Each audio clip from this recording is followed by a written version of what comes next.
Yan, mag-unboxing tayo ng first ever nating product from TikTok Shop.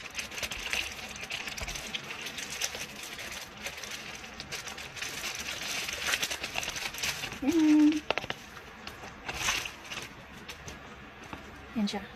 Meron na siyang handheld portable turbo fan. Ayan. Green yung pinili ko. Meron siyang tatlong kulay. Merong white, black, at saka itong green. Green ang pinili ko. Yan. Uy, meron pa siyang straw. Pwede siyang ilagay sa sa ating leeg habang naglalakad. Pwede natin siyang gamitin. Ayan, ang ganda. Ang ganda. Oh, di ba? Ang ganda niya, oh. Ayan. Tapos meron na rin siyang ano tawag dito? Meron din siyang manual.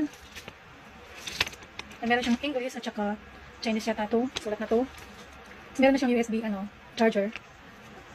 Ayan siya. Ito siguro ilalagay yung kanyang yung ganda! Kasi pwede na siyang ilagay sa ating leeg. Nakadalawa yung niya. Ang galing ko niya. Kasi nga dalawa yung lagay niya dito. Parang ganun siya. Ang ganda, diba? Tapos dito nga siya tina-charge. Rechargeable na siya. Tapos ayan yung tsura niya. Ang ganda ng green! Ang ganda. Diba? Kaso hindi pa siya yun. Ito yung kanyang. Ang dami niya. Ang lakas! Ang lakas niya! Ang ganda! Ang sarap. Number 3 pa lang siya. Hanggang ilan siya. Ito yung kanyang. Meron na siya adjust ng kanyang. So grabe. Ang lakas! Ang ganda! Ayan siya. Tapos meron din siya. Hanggang kailan ba? Hanggang 5. Hanggang 5 yung kanyang. Yan 1. Kahit wala malakas na ha. Kasi ito yung 2. Ang lakas. Ang sarap. Tapos, ito nga, pwede natin siyang dalhin kahit saan. Yun ang maganda kasi dito, pwede siyang dalhin kahit saan. Wala na ngayon, summer dito sa Japan. Kaya sobrang mainit. Iwas heat stroke. Yung lang niya, ng hangin niya. Tingnan niyo siya. Wala naman siyang, dito siya sa likod. Ang ganda ng green. Thank you, TikTok Shop. Ang ganda ng green.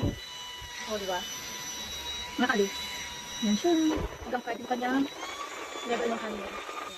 Level lakas. Tingnan yung buto ko. Ayan, kung gusto nilang ito, nalagay ko sa yellow basket.